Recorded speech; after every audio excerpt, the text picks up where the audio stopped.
Hello everybody, welcome back. Today as well we have got to another video. In this video I'll show you how you can find and delete all viruses on iPhone.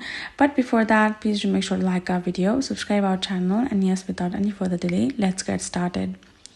So for that, first of all, go ahead and open up the settings app in your phone.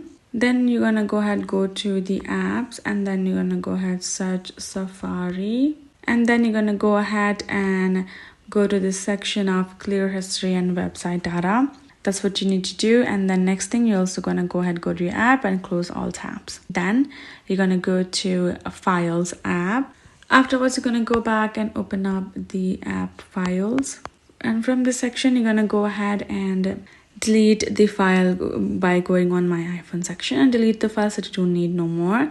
And next thing you're gonna do is you're gonna go to your settings, go back, and then you're gonna go to general. From here, go back as well, then go to general, then scroll down and tap on VPN and device management. And if you see any unrecognizable or suspicious profile that you do not associate with, simply go ahead and remove the profile. The next thing you're going to do is you're going to simply go ahead and also remove some of the unneeded app that you are suspicious of as well. And you're going to also make sure that if you have taken any subscriptions to calendars, you're going to also remove them. Then you're going to go ahead and do a forced restart, and that should help you out, and also update to the latest iOS as well. That should help you out. Hope this video helped. Thank you so much for watching. I'll see you guys in our next video.